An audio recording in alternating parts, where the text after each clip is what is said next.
Hello friends, once again welcome back to my channel. कैसे हैं आप सब। आज के वीडियो में मैंने बहुत सारे कमेंट्स को कवर करने की कोशिश की है, लेकिन कुछ और कमेंट्स मेरे पास रहते हैं, उनको आगे चल के मैं ज़रूर कवर करूंगी। लेकिन आज का वीडियो स्पेशली उन मेरी सिस्टर्स और फ्रेंड्स के लिए है जो किराए के मकानों में रहती हैं, जिनके पास स्पेस की अक्सर तंगी रहती है और वो अपने घर पे बहुत बड़ी बजट बिल्कुल भी इन्वेस्ट नहीं करना चाहती। तो आज का वीडियो बहुत ज़्यादा खास होने वाला है। कुछ टिप्स एंड ट्रिक्स ऐसी शेयर करूंगी जो आपको बहुत ज़्यादा पसंद आने वाली है। तो सबसे पहले यहाँ पर एक बड़ा सा मैंने कार्डबोर्ड का बॉक्स लिया है, जिसकी हाइट है ना मेरे पास तकरीबन 1 फुट के जितनी है। इतना ही आपको कार्डबोर्ड लेना है। तो ये मैंने मेरी बहुत ही प्यारी सी एक सब्सक्राइबर फ्रेंड है जिनका नाम है गौसिया सुल्ताना, उनके लिए ये आइडिया मैंने शेयर किया है। तो उसके लिए आप देख सकते हैं इस बॉक्स को मैंने कुछ इस तरह से कट किया है। यहाँ पर मैंने ऊपर से रखी है 4 इंच के जितनी गैप और नीचे जहाँ से बॉक्स खुला है वहाँ पर 2 इंच की गैप देकर इस तरह से मैंने लाइंस खींच के और उसके बाद सेंटर में स्ट्रेट लाइन इस तरह से खींच के और फिर मैं उसको कट कर दूंगी। तो कट करने के बाद कुछ इस तरह की शेप में ये बॉक्स हमारे पास आ जाएगा। अब इसको मजीद मजबूती देने के लिए इसके अंदर जो भी फ्लैप्स मैंने कट किए थे वो अंदर की तरफ इस तरह से डबल करके मैं रखूंगी। तो ये जो कार्डबोर्ड के बॉक्सेस होते हैं ना, अच्छी क्वालिटी के ही होते हैं। आप भी कोशिश कीजिएगा अच्छे मटेरियल का जो आपके पास पड़ा है ना वही लीजिएगा। और साइड से भी मैंने जो फ्लैप्स निकले थे उनको लगा दिया है ताकि ये और मजबूत हो जाए। और उसके बाद मेरे पास ये मास्किंग टेप है, उसको मैं इसकी चारों साइड्स जहाँ पर भी इसकी एजेस वगैरह ओपनड है वहाँ पर लगाऊंगी। तो आज मैं इसको स्टिक करने के लिए वाइट वुडन ग्लू यूज करने वाली हूँ। मेरे पास काफी दिन पहले एक कमेंट आया था कि इसका नाम क्या है। तो ये आपको ना हर हार्डवेयर की शॉप पे डिफरेंट नेम से मिल जाते हैं। मैं तो कभी जर्मन ग्लू भी ले लेती हूँ, तो नाम का कोई इशू नहीं होता। इनकी जो क्वालिटी है ना सेम ही होती है। वाइट वुड ग्लू आता है, 1 kg के पाउच में भी आता है, छोटे छोटे बॉक्सेस में भी आता है, उसको आप ले सकते हैं। तो यहाँ पर ये मास्किंग टेप जिसको हम पेपर टेप भी बोलते हैं वो मैंने इस तरह से लगा दिया है। आप कोई और टेप भी लगा सकते हैं। तो एक और एक्स्ट्रा फ्लैप पड़ा था यहाँ पर साइड में भी, अगर आप चाहें ना तो इसको लगा सकते हैं। मेरे पास चूंकि बच्चे हैं नहीं तो मुझे इतना इसको मजबूती ज्यादा देने की कोई जरूरत ही नहीं पड़ रही थी, तो साइड्स जो बड़ी थी ना उनको मैंने रहने दिया था। अब मेरे पास कुछ तो ये एडिसिव रोल्स आते हैं वो भी पड़े हैं, इस तरह की मेरे पास शीट्स भी पड़ी हैं। ये आपको हर स्टेशनरी की शॉप पे इजीली मिल जाएंगी। इनको मैंने ले लिया है, इसके ऊपर आज मैं इनको यूज करूंगी। तो एडिसिव जो शीट्स है ना वो अगर आपको मिलती है ना तो तकरीबन 400 के जितना आपको एक रोल मिलेगा। हर बर्तनों की जो शॉप होती है ना वहां पर भी मिल जाता है, ऑनलाइन भी इजीली मिल जाती है। वो आप इसके ऊपर लगा सकते हैं। इससे आपका टाइम भी काफ़ी ज़्यादा सेव हो जाएगा और आपका ऑर्गेनाइजर है ना और मजबूत बन जाएगा, क्योंकि वो बिल्कुल वाटर प्रूफ होती हैं। थोड़ा बहुत अगर पानी भी उनके ऊपर लग जाता है ना तो भी वो बिल्कुल भी ख़राब नहीं होंगी। अगर आपको इसको ज़्यादा टाइम के लिए यूज़ करना है ना तो आप इस तरह से वो एडिसिव शीट्स के जो रोल आते हैं वो लीजिएगा। इस तरह से आपका काम काफ़ी ज़्यादा आसान हो जाएगा और आपका ऑर्गेनाइजर भी मजबूत हो जाएगा। तो सबसे पहले इसकी जो इनर साइड थी उसको मैंने कवर करने की कोशिश की है। तो ये भी मैंने व्हाइट वुड ग्लू के साथ ही स्टिक किया है। व्हाइट वुड ग्लू की एक क्वालिटी ये होती है कि जब इसको हम कार्डबोर्ड के ऊपर स्टिक करते हैं ना तो कार्डबोर्ड है ना वो भी मजबूत हो जाता है। उससे ना शीट है ना एक एक्स्ट्रा कवरिंग उसको मिल जाती है व्हाइट वुड ग्लू के साथ।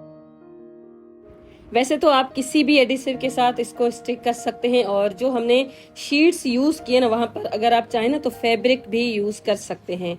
इस तरह से भी आपका ये DIY बहुत ही आसानी के साथ बन जाएगा। अगर आप चाहें तो इसके टॉप में एक और बड़ा सा कार्डबोर्ड का पीस कट करके भी स्टिक कर सकते हैं। इस तरह से आपका जो टेबल है ना उसकी लेंथ और विड्थ थोड़ी सी और इंक्रीज हो जाएगी। अब आप इसको किसी भी पर्पज से यूज़ कर सकते हैं। अपने किचन में चीज़ों को ऑर्गेनाइज करके रखने के लिए यूज़ कर सकते हैं। और मैंने तो अपनी सब्सक्राइबर की रिक्वेस्ट पे इसको बनाया है। उन्होंने कहा था कि उनका जो पोता है ना उसको स्टडी टेबल चाहिए तो हमें बना के दिखाएं, तो मैंने इसको उनके लिए शेयर किया है। तो इस तरह से बच्चे अगर छोटे हैं, 4 से 5 साल का जो बच्चा है ना उसके लिए ये जो टेबल है ना बिल्कुल ही ठीक रहती है। जो मार्केट में लैपटॉप वाले जो टेबल मिलते हैं ना उनकी भी हाइट इतनी ही होती है। मैंने चेक किया था, क्योंकि मेरे पास वो ऑलरेडी पड़ा था टेबल, उसकी हाइट के अकॉर्डिंग ही मैंने इसको बनाया है। तो इसकी जो मजबूती है ना उसका आप अंदाज़ा यहाँ पर लगा सकते हैं। ये मैंने टेबल इसके ऊपर रखा है और ये जो सारी आपको बुक्स नज़र आ रही है ना, इसकी थिकनेस को आप चेक कर सकते हैं। इसको सबको मैंने इसके ऊपर रखा था और ये टेबल है ना टच से मस नहीं हुआ था, क्योंकि हमने कार्डबोर्ड डबल करके यूज़ किया है। और इसके ऊपर आप लैपटॉप रख सकते हैं। इसके नीचे की स्पेस है ना उसको भी आप यूटिलाइज कर सकते हैं। इस तरह से आपको डबल स्पेस भी मिल जाएगी। किचन में अगर आप इसको यूज़ करना चाहते हैं तो ऐसी जगह पे रखिएगा जहाँ पर पानी वानी का कांटेक्ट ना हो, और नीचे भी आप बहुत सारी चीज़ों को रख सकते हैं और उसके ऊपर भी आप रख सकते हैं। तो इस तरह से अगर आपका रेंटल घर है ना तो आपके लिए ये बहुत ज़्यादा यूज़फुल हो सकता है। मैं इसकी बड़ी जो साइड है ना उसको बंद करके उसके बाद अपनी अलमीरा में कपड़े रखने के लिए यूज़ करने वाली हूँ। अब यहाँ पर मेरे पास पुरानी 2 क्लीनर की बोटेल्स हैं, उनको मैंने कुछ इस तरह से कट किया है। डी शेप का एक मैंने पेपर कट कर दिया है और उसको मैंने इसके ऊपर रखा है। दोनों तरफ से सबसे पहले मैं इसकी कर दूंगी मार्किंग।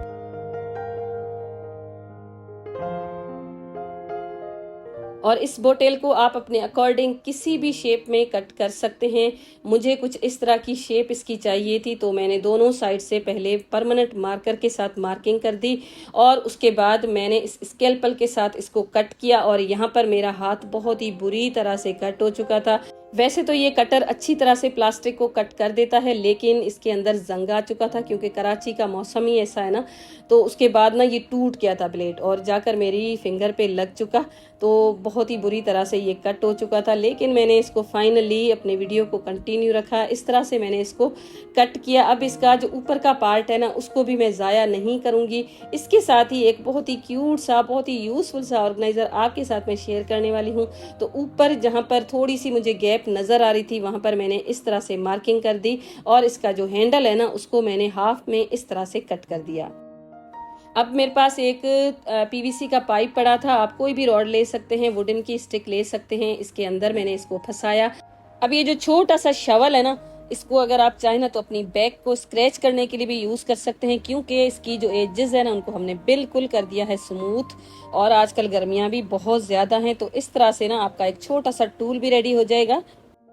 ऐसे ना आपको मार्केट में भी दिख जाएंगे, लेकिन यहाँ पर आपका बिल्कुल ज़ीरो कॉस्ट एक टूल बन के रेडी हो चुका है। तो मैं ना इसको किस तरह से यूज़ करने वाली हूँ आगे चल के मैं आपके साथ शेयर करती हूँ। उससे पहले एक और मैंने ये बोतल ले ली थी। इसका जो बॉटम का एरिया है ना वहाँ से तकरीबन 1.5 इंच की गैप देकर मैंने इसको कर दिया है कट। और उसके बाद इसका जो फ्रंट है ना उसको मैंने हल्का सा डिज़ाइन दे दिया था। तो ये डिज़ाइन बिल्कुल ऑप्शनल है, अगर आप चाहें तो एज इट इज़ भी इसको यूज़ कर सकते हैं। मैंने इसको परमानेंट मार्कर के साथ रैंडमली एक डिज़ाइन ड्रॉ कर लिया और उसके बाद मैंने इसको कट कर दिया था। तो कट करने के लिए अगेन मैंने ये वाला ब्लेड यूज़ किया है। इसमें जो ब्लेड लगता है ना नया लगा दिया था और उसके बाद साथ में मैंने सीजर को भी यूज़ किया है और इस तरह से मैंने एक डिज़ाइन क्रिएट करके उसके बाद मैंने इसको कट कर दिया।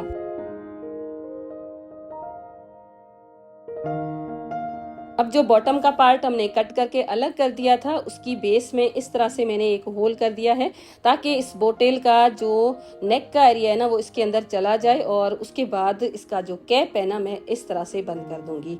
अब बस ये आपका रेडी हो चुका है। इसके ऊपर ब्लैक मैंने जो स्प्रे पेंट है ना वो अप्लाई किया था। आप चाहें ना तो इसको एज इट इज़ भी यूज़ कर सकते हैं। पेंट अप्लाई करने के बाद थोड़ी सी देर मैंने इसको ड्राई होने के लिए रखा और उसके बाद सबसे पहले जो हमने बास्केट कट करके रखी थी उसकी हैंडल्स पे ये जो जूट की रोप है ना इसको मैं लगा दूंगी। जूट की रोप मैंने इसके ऊपर लगाई है। अगर आपके पास कोई और डोरी पड़ी है ना तो लगा सकते हैं, नहीं तो आप इसके ऊपर कोई कलर कर सकते हैं। अगर आप चाहें तो इसको एज इट इज़ भी यूज़ कर सकते हैं। और डिज़ाइन जो होता है ना वो भी आप अपने अकॉर्डिंग ही बना सकते हैं। मैं भी ऐसे ही बनाती हूँ। जब स्टार्ट करती हूँ ना तो मुझे अंदाज़ा नहीं होता कि किस तरह का ये बनेगा, लेकिन बाद में ना आइडियाज़ खुद ब खुद दिमाग में आते रहते हैं। तो यहाँ पर भी आप देखें, इतनी जब मैंने जूट रोप इसके ऊपर लगाई ना तो मुझे ख्याल आया कि इसके बॉटम में मुझे कपड़ा यूज़ करना चाहिए। अगर आप मेरी तरह ये डिज़ाइन क्रिएट करते हैं ना तो आप कपड़ा पहले लगा लीजिएगा। मुझसे यहाँ पर गलती हो चुकी थी, बाद में मुझे ख्याल आया। तो यहाँ पर ये जो कपड़ा था कॉटन चिपकाई है इसको मैंने इसकी बॉटम के एरिया पे लगा दिया और बाद में 1-2 लेयर्स मैंने जूट रोप की लगा दी थी, ताकि इसकी जो भी कपड़े की एजेस है या थोड़े बहुत धागे हैं ना वो नजर ना आए, ऐसा लगे कि कपड़ा हमने पहले लगाया था उसके ऊपर ही हमने जूट रोप लगाई है।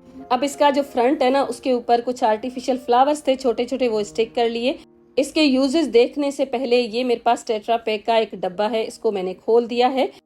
इसके साथ हम बहुत ही प्यारा सा एक डिज़ाइन क्रिएट करने वाले हैं। ये जो हमने स्प्रे पेंट करके ड्राई होने के लिए रखा था, इसके ऊपर हम इसको डिज़ाइन देने के लिए यूज़ करेंगे। इसकी बेस के ऊपर एक मेरे पास टेप पड़ा था, डिज़ाइनर टेप ही है, वो लगा दूंगी। उसके बाद मिल्क पैक का जो डब्बा है उसको मैंने इस स्ट्रिप्स में कट कर दिया है और उसके बाद मैंने छोटे छोटे से ट्रायंगल्स की शेप में इनको कट किया है, ऐसा लगे कि हमने जो मिरर्स है ना वो यूज़ किए हैं। तो ये भी बेस्ट आइडिया है। अगर आपके पास मिरर्स मौजूद नहीं है तो इस तरह से आप मिरर्स बना सकते हैं अपने घर पे ही, और डिज़ाइन आप अपने अकॉर्डिंग बनाइएगा।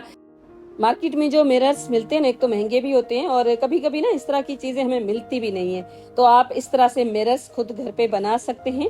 मिरर्स जितने शाइनिंग वाले तो ये नहीं होंगे, लेकिन उससे कम भी नहीं बनेंगे। मैंने इस ब्लैक जो बोतल हमने कलर करके रखी है ना, इसके ऊपर डिजाइन दिया था, तो ब्लैक के ऊपर सिल्वर है ना, अच्छा लग रहा था, तो बस इस तरह से मैंने इसका डिजाइन क्रिएट कर लिया। अब ये जो आपके पास प्लांटर, आप इसको बना सकते हैं या तो पेन होल्डर बना सकते हैं, कोई भी चीज आप इसके अंदर ऑर्गेनाइज करके रख सकते हैं। और मैंने इसको इस तरह से अपने जो प्लांट्स है ना उसकी मिट्टी को निकालने के लिए यूज किया है। बहुत ही क्यूट सी एक इसकी शेप है और उसके साथ साथ काम भी बहुत अच्छी तरह से कर रहा था, क्योंकि ये जो हमारे प्लांटर्स में मिट्टी होती है ना, टाइम के साथ साथ बहुत सख्त हो जाती है, तो आप इस तरह से इसके साथ सॉफ्ट भी कर सकते हैं। और अगर आपको दूसरा प्लांटर लगाना है ना तो आप इससे इसको यूज कर सकते हैं। और आजकल तो गर्मी भी बहुत ज्यादा है और हमें अपने घर पे प्लांट्स लगाने चाहिए। आज मुझे आप कमेंट में ये बताइएगा कि ये जो सीजन अभी इतना गर्म चल रहा है ना, इसमें आपने कितने पौधे लगाए हैं। मैंने अपने घर पे बहुत सारे लगाए हैं, तकरीबन एक डेली न्यू कटिंग मेरे घर पे लगती है। ये जो गर्मी है ना, जिसकी शिद्दत इतनी बढ़ रही है दिन ब दिन, उनको हम बस प्लांट्स लगा के ही कम कर सकते हैं। तो आप भी एक जरूर लगाइएगा हर सीजन में, इस तरह से हम बहुत सारे ग्रो कर लेंगे। तो यहाँ पर इसमें तो पहले मैंने आर्टिफिशियल ये जो मेरे पास बंच पड़े थे इनको लगा के देखा, और उसके साथ साथ अगर आप चाहें ना तो इसको एज अ रिमोट होल्डर की तरह यूज कर सकते हैं।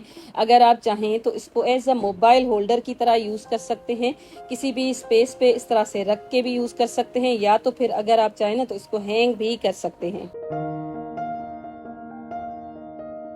इसको अगर आप चाहें ना तो एज अ पेन होल्डर की तरह यूज कर सकते हैं। किचन में एज अ स्पून होल्डर की तरह यूज करने के लिए मैं आपको रिकमेंड नहीं करूंगी, क्योंकि ये क्लीनर की बोतल थी। तो अगर आप ऐसा बनाएंगे ना, तो अगर आपके पास कोई ऑयल की बोतल है या कोई और बोतल है ना, उसको यूज कर सकते हैं। बच्चों की स्कूल में एग्जाम्स भी हो गए हैं और न्यू सेशंस भी स्टार्ट हो गए। जैसे ही न्यू सेशंस होते हैं ना, बच्चे ज्योमेट्री बॉक्सेस, बैग्स वगैरह अक्सर नए लेते हैं। पुराने या तो फिर टूटे होते हैं या फिर उनका कलर खराब होता है, तो अक्सर हमारे घरों में पड़े रहते हैं। मेरे पास तो ये 2 हैं। इस तरह से आप कोई डिस्पोजेबल बॉक्स भी यूज कर सकते हैं। आपके पास कोई भी पुराना लंच बॉक्स पड़ा है या तो फिर और कोई डिस्पोजेबल बॉक्स पड़ा है ना, उसको यूज कर सकते हैं। तो सबसे पहले इसका जो दूसरा साइड है ना, जहाँ से हम इसको खोलते हैं बंद करते हैं, वहां पर मैंने छोटे छोटे से स्क्वायर की तरह ड्राइंग बना ली है। उसके बाद बस इसको मैं कट कर दूंगी। इसको कट करना बिल्कुल आसान है, नाइफ को गर्म करने की भी कोई जरूरत नहीं पड़ेगी। और बस ये आपका, अगर आप चाहें ना तो एज ए स्पून होल्डर की तरह यूज कर सकते हैं, नहीं तो आप अपने वॉशरूम में इसको यूज कर सकते हैं। क्योंकि मेरे पास जो कमेंट आया था ना, उन्होंने कहा था कि रेंटल अपार्टमेंट में जो वॉशरूम्स होते हैं ना, उनको ऑर्गेनाइज करने के हमारे साथ ऐसे ऑर्गेनाइजर शेयर करें जो पानी वगैरह से भी खराब ना हो। तो इस तरह से आप अपने वॉशरूम में यूज कर सकते हैं, किचन में भी यूज कर सकते हैं। लेकिन किचन के जो स्पून्स है ना, उनको रखने के बाद मैंने स्टिक नहीं किया है। और इसकी दूसरी साइड पे मैंने ये लगा दिया है डबल टेप, नैनो टेप है ये, और इसकी क्वालिटी बहुत अच्छी होती है। मैं बहुत दिनों से इसको यूज कर रही हूँ। ये आपको दराज पे भी मिल जाएगा और किसी अच्छे स्टेशनरी के शॉप पे भी इजीली मिल जाएगा। तो बस इसको स्टिक करने से पहले एक और ऑर्गेनाइजर बना लेते हैं। उसके लिए ये मेरे पास जो ज्योमेट्री बॉक्स है ना, इसको भी आप यूज कर सकते हैं। लेकिन मेरे पास ये छोटा सा कलर पेंसिल का ही बॉक्स है, उसी को मैं यूज करने वाली हूँ। तो इसके ऊपर मैंने वॉलपेपर लगाया है। अगर आप चाहें ना तो एज इट इज भी इसको यूज कर सकते हैं। मेरे पास बस ये छोटा सा पीस पड़ा हुआ था और ये एडिसिव है, तो इसके ऊपर मैंने स्टिक कर दिया है थोड़ा सा अच्छा इसको लुक देने के लिए। इसकी जो लिड है उसके ऊपर मैं कर दूंगी स्टिक और उसके बाद अंदर की तरफ एक लगा दूंगी नैनो टेप। और नैनो टेप के साथ मैंने लगाया ये जो रेजर की कैप है ना, इसको लगा दिया है ताकि ये हमारा एक रेजर ऑर्गेनाइजर बन जाए। अब बस दोनों ये हमारे वॉशरूम के ऑर्गेनाइजर बनके रेडी हो चुके हैं, वाटर प्रूफ हैं। इस ऑर्गेनाइजर को अगर आप चाहें ना तो हैंग कर सकते हैं किसी नेल के साथ, नहीं तो आप नैनो टेप यूज कर सकते हैं। तो ये मैंने यहाँ पर स्टिक कर दिया था। इस तरह से आप अपने जो टूथ ब्रशेज है ना उनको रख सकते हैं, इस तरह से ये बंद हो जाएगा। और अगर आप चाहें तो पेस्ट है ना उसको भी इसके ऊपर रख सकते हैं, एक ही साथ आपको ये सारी चीजें मिल जाएंगी। और नैनो टेप है ना बहुत अच्छी तरह से चल जाता है, ट्राइड एंड टेस्टेड है, आप इसको बेझिझक यूज कर सकते हैं। इसको तो मैंने इस तरह से हैंग कर लिया है, इसको भी आप नैनो टेप के साथ स्टिक कर सकते हैं। और ये जो हमने रेजर की कैप लगाई है ना, उनकी साइज और डिजाइन तकरीबन एक जैसी ही होती है। तो इस तरह से जब भी आपको रेजर चेंज करना है ना तो बस आप एक रेजर ही चेंज कर सकते हैं, कैप आपको निकालने की कोई जरूरत ही नहीं पड़ेगी। गांव देहात में आपने देखा होगा ब्रशेज वगैरह बाहर रखे होते हैं, रेजर्स भी बाहर रखी होती हैं, क्योंकि सिंक एरिया अक्सर बाहर ओपन एरियाज में होता है ना, तो इसमें आपको बहुत ज्यादा फायदा हो जाएगा, क्योंकि वहां पर ना डस्ट मट्टी वगैरह कुछ भी नहीं लगेगी और आपके काम है ना वो भी आसान हो जाएंगे। बस हम वीडियो की बिल्कुल एंड की तरफ आ चुके हैं। यहाँ पर मेरे पास एक कमेंट आया था, मेरी प्यारी सी जो फ्रेंड है ना वसिया सुल्ताना, उनका जो पोता है ना बार बार फ्रिज खोल लेता है, तो उन्होंने कहा था कि कोई DIY लॉक बनाए। तो फ्रिज में ना लॉक करना बहुत ज्यादा मुश्किल हो जाता है। हो सकता है आपकी गैस किट है ना वो खराब हो चुकी, उसको आप एक बार देख सकते हैं, नहीं तो इस तरह की ये जो लॉक्स है ना आपको बिल्कुल चीप रेट्स में दराज पे मिल जाएंगे। ये 2 का सेट आता है, इस तरह से आप अपने फ्रिज में जब लगाएंगे ना तो फ्रिज है ना बहुत ज्यादा जल्दी नहीं खुलेगा। वैसे अगर बड़ा बच्चा होगा तो इसको निकाल के भी फ्रिज खोल सकता है, लेकिन छोटे 2 या 4 साल के जो बच्चे होते हैं उनसे तो ये लॉक नहीं खुलेगा। इसके ऊपर डबल टेप लगा होता है, इस तरह से आप अपने फ्रिज में लगा सकते हैं। मुझे अपने फ्रिज को लॉक करने की कोई जरूरत नहीं है, तो मैं इसको स्टिक नहीं कर रही हूँ, आप इसको स्टिक कीजिएगा। इस तरह का डबल टेप लगा होता है, आप इसको यूज कर सकते हैं। अगर मैं दूसरा लॉक बनाती तो फ्रिज का दरवाजा है ना उसमें लॉक करना थोड़ा सा मुश्किल हो जाएगा, क्योंकि इसमें गैस वगैरह लीक करने के भी इश्यूज होते हैं ना। तो मुझे तो यही समझ आया है। इन फ्यूचर अगर मुझे और कोई आइडिया मिला तो आपके साथ जरूर शेयर करूंगी। ये इस तरह से बंद होता है, फिर आप इसको हल्का सा प्रेस करेंगे, बटन छोटा सा दिया होता है, उसके साथ आप इसको इजीली खोल सकते हैं। तो इस तरह से छोटे बच्चे होते हैं ना इजीली नहीं खोलेंगे, इसको आप ऊपर की तरफ लगा लीजिएगा। तो बस आज का था मेरा इतना ही वीडियो। आई होप आज का वीडियो भी आपको पसंद आया होगा। कल का वीडियो आपने इतना ज्यादा पसंद किया उसके लिए आपका दिल से शुक्रिया। मैं मिलूंगी आपके साथ ऐसे ही एक वीडियो के साथ। अपना बहुत ज्यादा ख्याल रखिएगा। जाते जाते वीडियो को लाइक कीजिएगा, चैनल पे नए हैं तो सब्सक्राइब जरूर कीजिएगा। Thank you and bye bye. ये DIY टेबल भी आप अपने घर पे बना सकते हैं, इसको भी 3 से 4 साल के बच्चे आराम से यूज कर सकते हैं। इसकी वीडियो भी मेरे चैनल पे मिल जाएगी, लिंक मैं आपको दे दूंगी। Thank you.